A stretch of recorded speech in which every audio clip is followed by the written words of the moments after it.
Hello, WQXR. Welcome to my crib. This is my studio, my dog Rodeo, my trusted assistant. That's right, who will be in the way this entire time in the best way possible.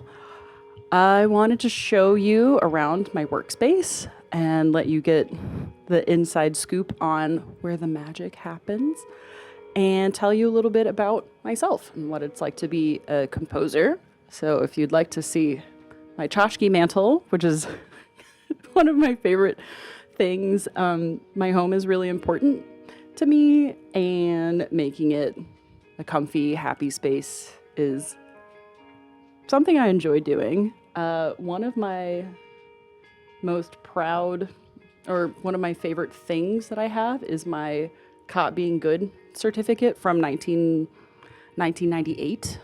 All of my many degrees are at home in my parents' closet, but that certificate is something that's important to me because I'd like to live up to what little Shelley wants or wanted to do. It says, I was caught being good and I'm a winner.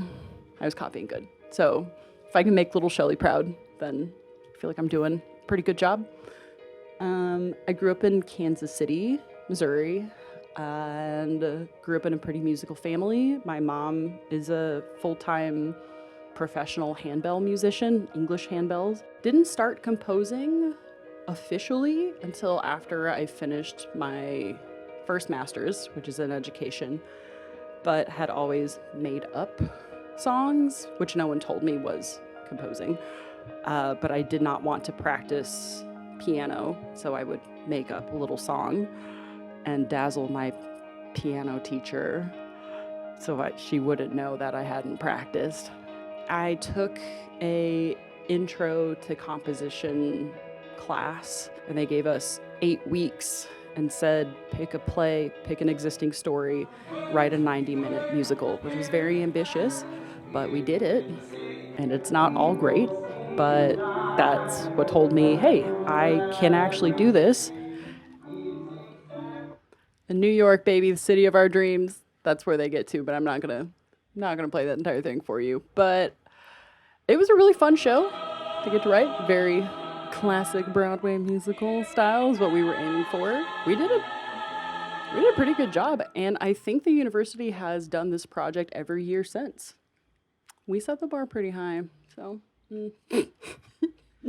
The best advice I have received about writing music was, if I don't like what I'm writing, if I don't want to listen to what I'm writing, why am I writing it? And making sure that the stuff that I write makes me happy. I'm writing the music that I like and is not intended for, I'm not writing this music because I think an audience might like it or an audience might expect it. I'm writing music for me.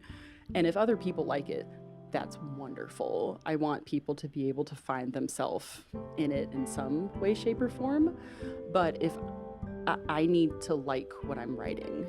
And I think sometimes we get caught up in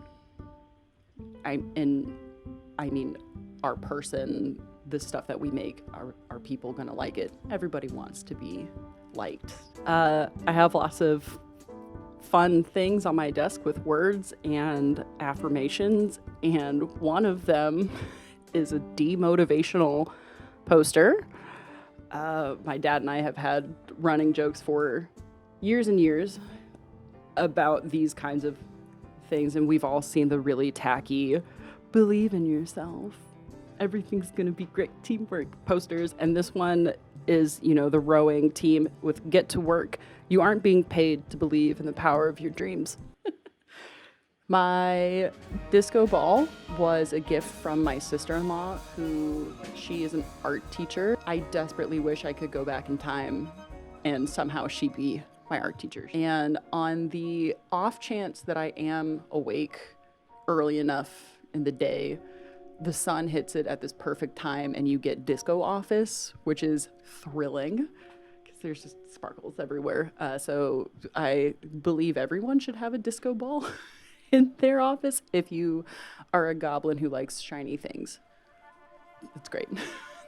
It's been really nice being able to settle into a space and really put down roots. So I spend a lot of time thinking about, what's the most efficient way of storing things and arranging things in a way that is pleasing to the eye, but,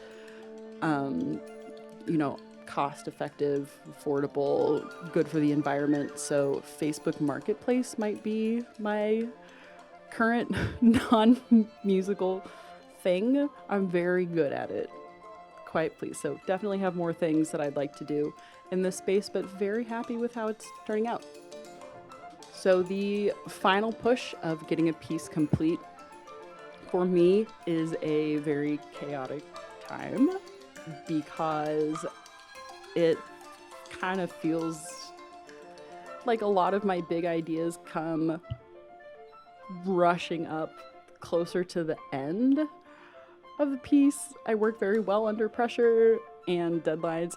I think another aspect of being a neurodiverse person is that it isn't intentional procrastination. It's not something I want to do, but my brain does not allow me to put pen to paper until what many people will say is the very last moment.